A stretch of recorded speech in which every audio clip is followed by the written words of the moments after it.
everyone, welcome to another episode of the Web3 Talks. My name is Ornella Hernandez, and today I am sitting here with Jean Claude, who is a startup advisor and also the founder of iDesign. How are you today, JC? I'm good. How are you? I'm good. Thanks for coming on. Nice. Thank you for having me.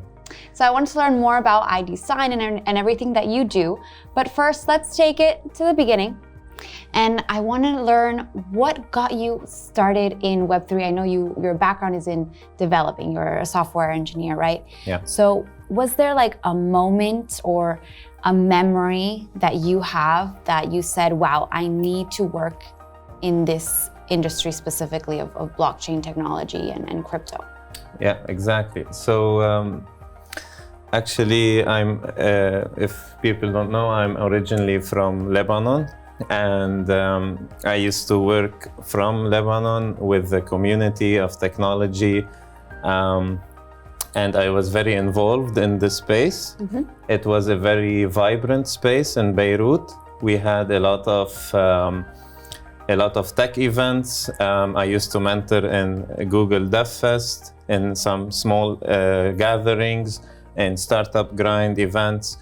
And the thing is, Lebanon was an amazing place, an amazing hub, but then eventually we had like many problems with some centralized entities in Lebanon, and like we had the central bank. Yeah. And we had a crazy inflation, so people started to go to crypto. Right now, a lot of people actually are using crypto in Lebanon as a solution and as a replacement for their bank, and it actually saved some of my funds as well. Okay. So, so you had lost some of your funds then? Yeah, exactly. Everyone lost funds in Lebanon. So, like if you had $1 million in the bank, you have now 16K. That's how much it inflated in like around a year and a half. So this actually made some kind of a heartbreak for me and for many people that. So I just decided to come to Dubai, and I saw the potential of decentralized technologies and Web3, mm-hmm. basically, and how it can actually solve real problems and give power back to the people and actually protect people's assets and people's money. Yeah. So yeah. Why Dubai? Why did you move here specifically? So basically, Dubai is like the New York of the Middle East. So it's a very vibrant community. It's actually also similar to Lebanon. Like I like the community, the people, and especially how the government supports startups like ourselves and gives us a lot of opportunities. Yeah, for sure. Exactly. So how would you describe the Web3 community in Dubai? It's amazing. Like I didn't expect it, but it was full of interesting people. I met people from all over the world coming to Dubai or even living here. Mm-hmm. It's more than I expected. All right. Okay, so then you said that you wanted to take control again of your assets, right? So you felt that you had lost control of your assets back in Lebanon, and you wanted to regain that by moving to Dubai. And so what did you find here that allowed you to regain that control and that power? So exactly. So other than the support and the government support and all the opportunities that there is in Dubai, it is also the first, not the first, but one of the top countries that support crypto and Web3 in their laws, in their regulations. and everything is going fast, and regulations also are being done and changed based on everything that is changing. Right. So that's something so good in Dubai. So you can register a company, you can even talk with the regulators and actually explain or get whatever you need from crypto. Yeah. So this is something very important to have in a country to open your startup, and as I said, the community. So being in Dubai is actually something that helps a lot of founders to network, to register, to get funding. Of course, it's not something easy. You still need to prove and do traction and build a company and build a product that people needs and solve a real problem. Not just do any like scam. Right, because there are a lot of those, unfortunately. Unfortunately, yeah. Yes. Okay, so it's good for founders, but what about for developers like yourself? What is the perspective of a Web3 developer in this industry, given the current market conditions right now? Like, what would you say maybe needs to change? I think definitely there should be better conditions for better working conditions for developers in Dubai. Okay. Because compared to US, Dubai is still it still doesn't have a lot of this scene for developers. Usually companies hire developers remotely in Dubai. I would love to see more co-working spaces, more companies that have bigger campuses and more internship programs to attract more developers and do certain things that students and developers can learn and work and grow. But I think it's getting good and getting better. Especially I see in Abu Dhabi there is also some coding. There's the 42 coding school. I was there. It was a very, very cool school, really. I have to check that out. I haven't gone yet. All right, so in your LinkedIn bio, you mentioned that developers are a different kind of breed of humans. So exactly. What does that mean exactly? So I don't know if there is any non-technical founders watching, but dealing with developers is actually the hardest task any founder does. And why is that? Because developers are, the reason they became developers is because they are a different breed. Like, we like to stay up at night, we like to not follow the rules or the time frames, or even like to research and do unconventional things. So dealing with developers or even managing developers is something very hard to do. So you need to be a developer to know how to speak to developers. Like, you need to know this background, this mentality, and then once you know this, then you would need to learn management, and then need to learn how to actually motivate the developers and how to speak to them in their own language. So that's basically what I do right now. Like, I help non-technical founders translate their idea into actionable tasks, into like a system design, then actionable tasks, and then dealing with developers day to day. Because managing them and talking to them and explaining to them what needs to be done day to day is a different task than actually telling them just the general idea or the business plan. They will not understand the business plan. They will understand what technology we should use. So you need someone in the middle always. Okay. Could you give me some examples of some companies that you've advised, or some projects that you've worked on, maybe like a story that could illustrate you sort of mediating between the founder and the developing team? There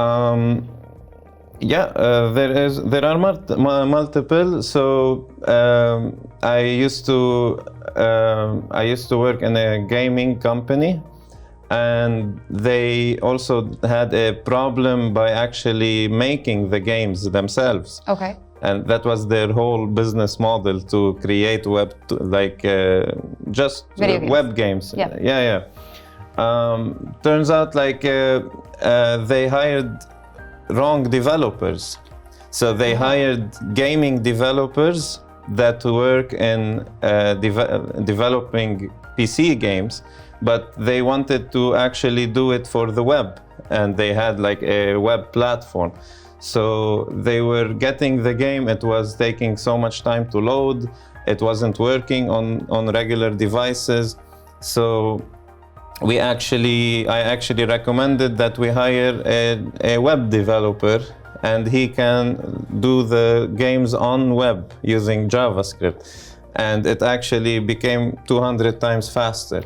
Well, so, because it is native, it is, and even if he doesn't have a background in gaming, he can quickly learn it, because there is libraries like WebGL on the web that allows you to create those games on a website very easily.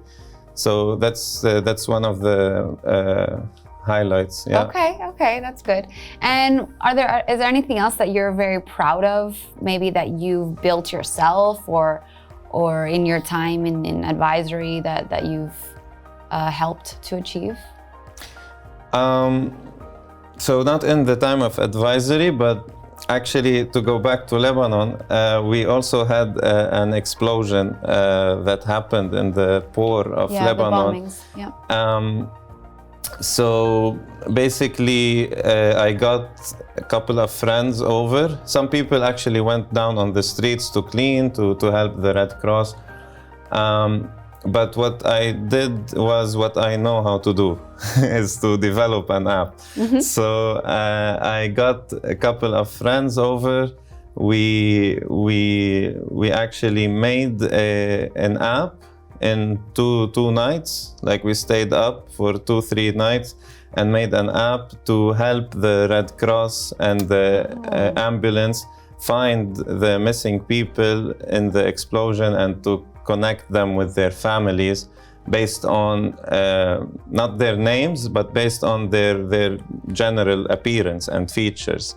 So this app was actually, we had support from an NGO in Lebanon, and it actually got featured in a TechCrunch blog. So TechCrunch wrote about it, and they mentioned our names. So this is something that I'm actually proud of. Yeah. Oh wow, I love that. So it was crypto for good, for social good. Yeah. All right. And now let's talk about ID Sign, which is the company that you have on your shirt right now. Yes. And I know it's coming out of stealth. So thank you for coming on the show to talk to me about it. I want to learn what it is, what the mission is, and what you're doing with it. Yes. Exactly. So this is the first time I actually speak publicly about ID Sign. So this is for Crypto TV exclusive. So ID Sign is actually a collection of many things that led up to ID Sign. So as I said, I used to work in technology as a contractor. So there was many remote agreements that I needed to do, and there is the privacy fact, and there is the centralized data fact. So all of those, I saw that there is a problem that needs to be solved, and actually Web 2 can't solve those problems. Web 2 technologies are designed in a way that you have a server that holds this data, and you need to trust the entity managing this server. So when Web3 came out, I was so intrigued by how you can create multiple servers, and people can actually manage and create those servers, and they can be the people responsible for this network. And your data can be everywhere and nowhere at the same time with no single point of failure. So, but unfortunately, as we said earlier, a lot of scam projects abused this technology, and they started making, so they leveraged the fact that it is an asset that has value, so let's just trade it like it's a stock market. And that's the whole use case of crypto that was built in our previous bull runs. No one, like maybe not most, actually tried to solve a problem or actually convert an existing solution using Web3 as a technology running in the background. Like, people don't need to know that you are using this encryption or you are using this advanced server or this advanced database. Yeah, I agree. Blockchain is the same. So ID sign is the world's, I would say, most private and secure e-signature protocol on chain. So okay, could we compare this to DocuSign? Exactly. Okay. So it is similar to DocuSign. You upload a PDF. Yeah. You send it to someone or multiple parties, and they will receive it. They can sign it using their wallet, and they will get a soul-bound NFT proof of signature. Okay.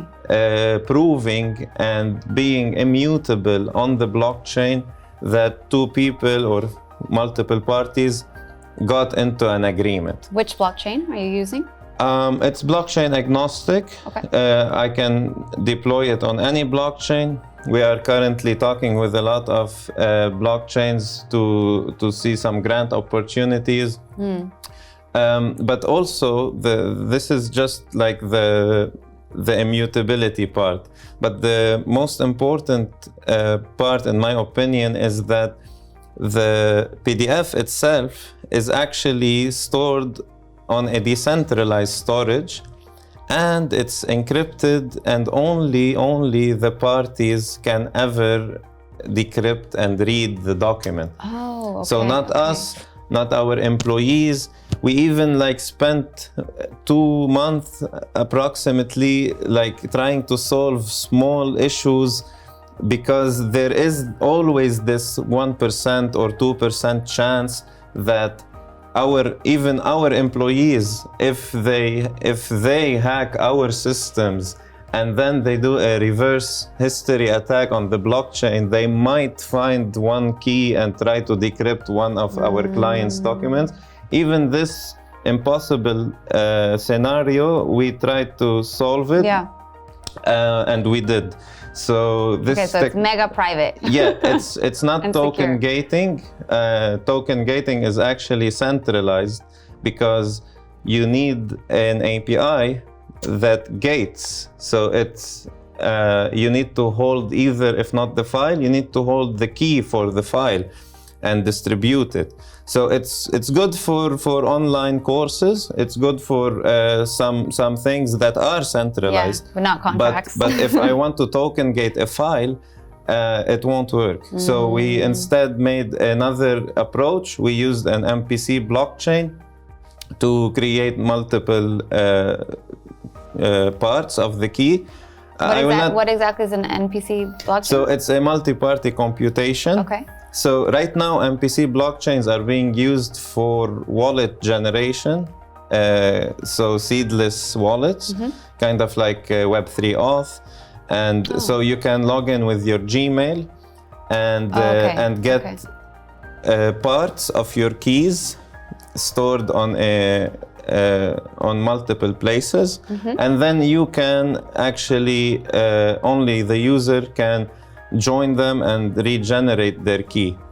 So I was inspired by this technology to make something similar to to the encryption and decryption of the documents. Okay, I understand. So it's basically e-signatures that are on chain, and your priority is to make these files and documents super private and secure between parties. And what interested me is when you said the part about soul-bound NFTs. Yeah. So the document itself is no, becomes the an proof NFT, or? of signature. Okay. So you will get a proof of signature with the date.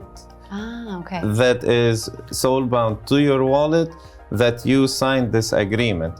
So right now, why should people consider this solution?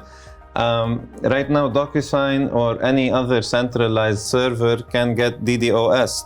So DDoS means that you get multiple servers attacking, and it actually stops the website from working. Yeah. So you can't access those logs.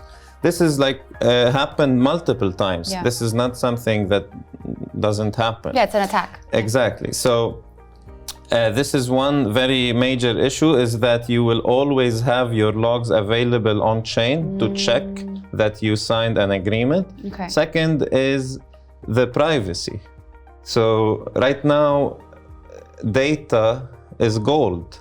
Yes. So data is key. And we actually have proven this multiple times using the NFTs, how they came up in value, and Bitcoin. But in the age of AI and the future, and data being generated quickly, and you don't know if the data is real or not, in the future, privacy will be the new gold, not the data. It's ownership of the data and the privacy that you control your data. So another layer on ID Sign actually is the KYC and identity soul-bound token. So we also allow users to create a decentralized identifier, a DID, and it's reusable, and they can sign agreements using it. And all their documents, like their passport, if they choose, we have multiple levels, so they can choose which level they want, and they will get a upgradable KYC token, which is like a digital identity, and they can sign or even log in with it into different apps. Okay, so when can I sign up for this? What's the timeline for ID Sign? Right now, we're currently raising from many interested VCs and angel investors and getting grants. We will have a wait list right now. We have some of the back-end scripts ready, of course, but we need to around maybe Q1, Q2 of so early next year. Exactly, early next year. All right. And to wrap up, what is the best way to get in touch with you and to learn more about ID Sign? Yeah, so idsign.com. This is the website. It's a good domain. We actually bought it for more than the regular one. And we will do a lot of, you will actually hear about it once we are ready. And for me, I'm Jean Claude. You can see my website. I think you can, guys. It's linked below. And yeah, that's basically how you can get in touch with me. All right, amazing. Thank you for your time, Jean Claude. Thank you for having me. And everyone, thank you for watching this episode of the Web3 Talks. Make sure to check out the links below for more information on JC and ID Sign. Until next time, my name is Ornella Hernandez. Bye, guys. Bye-bye.